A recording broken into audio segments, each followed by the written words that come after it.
یہ کہانی ہے ایک ایسی سلطنت کی جو سینکڑوں سال تک ہندوستان کی سرزمین پر حکمرانی کرتی رہی۔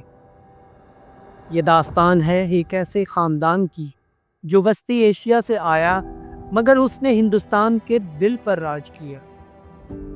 یہ تاریخ ہے مغل سلطنت کی، ایک شاندار، پرشکوہ اور ناقابل فراموش باب۔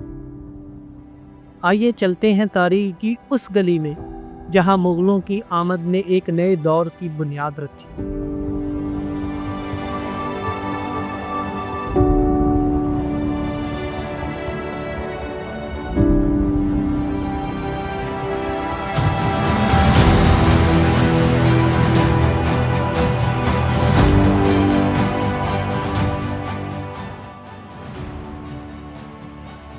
سال 1526 کا سورج طلوع ہوتا ہے اور ایک جوان باہمت اور دلیر جرنیل ظہیر الدین محمد بابر کابل سے دہلی کی طرف بڑھتا ہے۔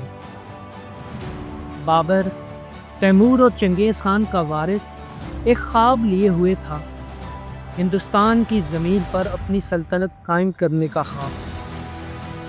21 اپریل 1526 پانی پت کا میدان، ایک طرف دہلی کا سلطان ابراہیم لودھی اور دوسری طرف بابر نے توپوں، جدید جنگی حکمت عملی اور حوصلے کے ساتھ لودھی سلطنت کو شکست دی اور یوں مغل سلطنت کی بنیاد پڑی۔ بابر کے بعد تخت پر بیٹھا اس کا بیٹا ہمایوں، مگر قسمت اس کے ساتھ مہربان نہ تھی۔ شیر شاہ سوری کے ہاتھوں شکست کے بعد ہمایوں کو ہندوستان چھوڑنا پڑا، مگر ہمایوں نے ہار نہیں مانی۔ ایران کا سفر کیا، مدد حاصل کی اور ایک طویل جدوجہد کے بعد دوبارہ دہلی واپس آیا۔ لیکن قسمت نے ایک بار پھر کروٹ لی اور جلد ہی ہمایوں ایک حادثے میں جاں بحق ہو گیا۔ مغل سلطنت ایک نئے وارث کی منتظر تھی۔ صرف 13 سال کی عمر میں اکبر نے تاج پہنا، لیکن کم عمری اس کے عزم میں رکاوٹ نہ بنی۔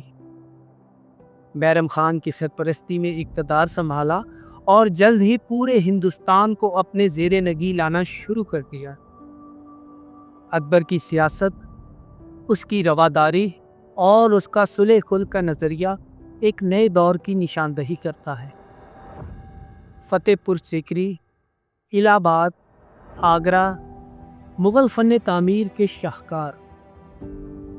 اکبر صرف ایک فاتح نہیں، ایک فن پرست، ایک مصلح اور ایک دانشور تھا۔ اس کا دین الہی، ہندو مسلم اتحاد کی کوشش اور منصفانہ قانون مغل سلطنت کے سنہری دور کا آغاز تھا۔ اس کے دور کی یادگاریں ہیں۔ اورنگزیب، آخری عظیم مغل بادشاہ، ایک نیک، مذہبی اور سخت گیر حکمران۔ اس نے سلطنت کو جنوب تک وسعت دی، لیکن اس کی پالیسیوں نے اندرونی بغاوتوں کو جنم دیا۔ سکھ، مرہٹے، راجپوت سب نے سر اٹھانا شروع کیا۔ اگرچہ اورنگزیب کے دور میں سلطنت کا رتبہ سب سے زیادہ تھا، مگر اس کے بعد مغل سلطنت کمزور ہوتی گئی۔ اورنگزیب کے بعد مغل سلطنت زوال پذیر ہو گئی۔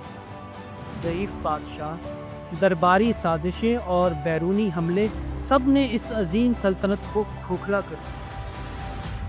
1857 کی جنگ آزادی کے بعد انگریزوں نے آخری مغل بادشاہ بہادر شاہ ظفر کو رنگون جلا وطن کر دیا اور یوں ختم ہو گئی ایک صدیوں پر محیط حکمرانی۔